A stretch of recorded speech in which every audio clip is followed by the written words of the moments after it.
സ്നേഹിക്കും സ്നേഹം ജീവശക്തിയാം ക്രൂശിൻ സ്നേഹം ഉള്ളം കവരും സ്നേഹം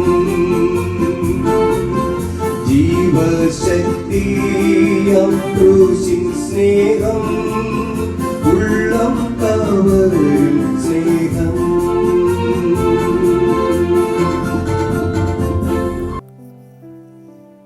ദൈവനാമത്തിന് മഹത്വമുണ്ടാകട്ടെ. ഇന്നത്തെ പ്രഭാത ധ്യാനത്തിനായി 37-ാം സങ്കീർത്തനം 10-ാം വാക്യം. കുറഞ്ഞോന്ന് കഴിഞ്ഞിട്ട് ദുഷ്ടനില്ല, നീ അവൻ്റെ ഇടം സൂക്ഷിച്ചു നോക്കും, അവനെ കാണുകയില്ല. ദുഷ്ടന്മാരുടെ അഭിവൃദ്ധിയുടെ താൽക്കാലിക സ്വഭാവത്തെയും നീതിമാന്മാരുടെ അന്തിമ ന്യായീകരണത്തെയും ഈ വാക്യം പ്രതിഫലിപ്പിക്കുന്നു. ഇനി കുറച്ച് സമയത്തിനുള്ളിൽ ദുഷ്ടന്മാരില്ലാതെയാകും.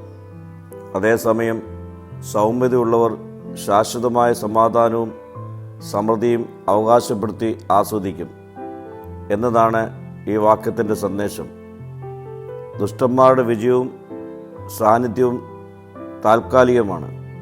അവരുടെ അഭിവൃദ്ധി ഒരു വഞ്ചനാപരമായ മിഥ്യയാണെന്നും ശാശ്വത യാഥാർത്ഥ്യമല്ലെന്നും ഇവിടെ ചിത്രീകരിക്കുന്നു.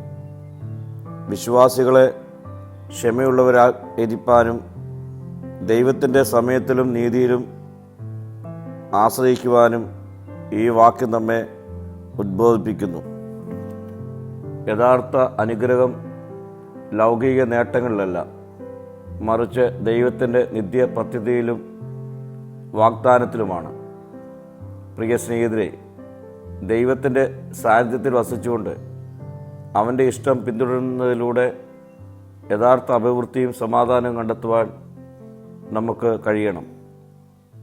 പ്രാർത്ഥിക്കാം. കർത്താവേ, ദൈവസാന്നിധ്യം തിരിച്ചറിഞ്ഞ് ജീവിക്കുവാനുള്ള കൃപ എനിക്ക് നൽകണമേ. മഹത്വം നീ എടുക്കണം. യേശുവിൻ്റെ നാമത്തിൽ തന്നെ. ആമീൻ.